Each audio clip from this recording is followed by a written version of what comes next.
$9 billion. That's what investors paid for a machine that could test your blood from a single drop. The machine never worked. Not once. Not for a single real diagnosis that mattered. And the woman who sold it wasn't a scientist. She was 26 years old, wearing a dead man's black turtleneck, and speaking in a voice that wasn't even hers. In our last exhibit, a bank died because everyone above one trader preferred his lie to the truth. This time, the star wasn't hiding inside the company. She was the company. And the board protecting her was full of secretaries of state and four-star generals who couldn't tell a blood test from a magic trick.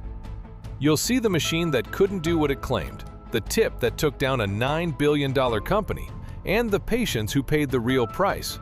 And the most theatrical part? Almost none of it was an accident.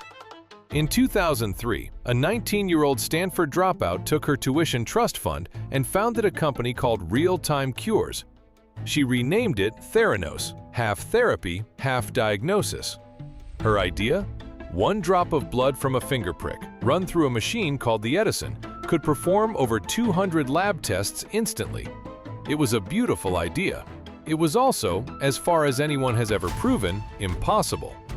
Elizabeth Holmes didn't dress like a biotech founder. She dressed like Steve Jobs, same black turtleneck, every single day. She didn't sound like herself either. Former colleagues say her natural voice was ordinary, even high-pitched. In public, it dropped into a practiced baritone.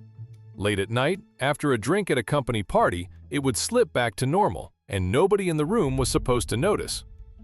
This is the first thing to understand about Theranos. The fraud wasn't just financial, it was theatrical. Before the machine had to work, the performance had to be flawless. And she assembled the perfect audience. Her board included Henry Kissinger, Secretary of State George Shultz, General James Mattis, men who had run wars and negotiated with the Kremlin, and not one of them had ever run a clinical laboratory. Their job wasn't oversight, it was camouflage. When a room full of statesmen backs you, who dares ask if the science actually works? Almost nobody did, for over a decade. Here's what the Edison could actually do. Not much. Internally, when the finger prick samples were too small and too degraded to test, Theranos diluted them, and often ran them on ordinary commercial machines bought from a company called Siemens, hidden in the back of the lab. The revolutionary device wasn't running most of the real tests. It was a prop. Lab technicians had a phrase for what happened when results looked wrong: repeat and delete. Delete the outlier, rerun the sample, keep going until a number appeared that looked acceptable. Not until it was correct, until it was presentable. The president and COO, Sunny Balwani, enforced this with total authority and zero medical training. He once misheard the robotics term end effector as endofactor and used it confidently in meetings. Scientists thought it was so absurd they secretly slipped the fake word into corporate slideshows just to see if anyone would notice. Nobody in charge did. In 2013, Theranos partnered with Walgreens and opened more than 40 in-store wellness centers. Real patients, real blood, real diagnoses, built on results the company's own lab director would later say should never have left the building. Brittany Gould took a Theranos test during a wanted pregnancy. It showed her hormone levels crashing, a sign of miscarriage. She spent days in grief before a standard blood draw proved the baby was fine. The Theranos result had simply been wrong. Sherry Ackard, a breast cancer survivor, got a Theranos result showing her cancer markers spiking. For a week, she believed her cancer was back.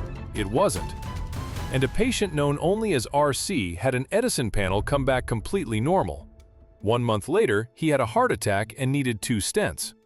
By the time it ended, Theranos was forced to void or correct 31,000 test reports issued through Walgreens, over 11% of everything the partnership had ever run.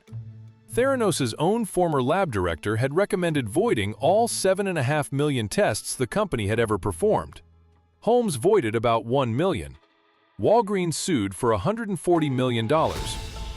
This is the open loop worth sitting with.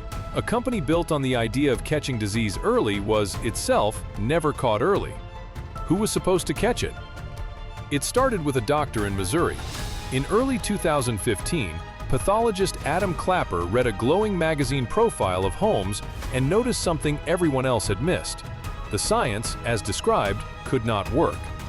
He tipped off a Wall Street Journal reporter named John Kerry. Media mogul Rupert Murdoch had personally invested $125 million in Theranos. He also owned the Wall Street Journal. When Holmes learned what Kerry was writing, she went straight to Murdoch and asked him to kill the story. He refused. On October 16, 2015, the article ran, "The machine that could do everything, it turned out, could barely do anything." The dominoes fell fast.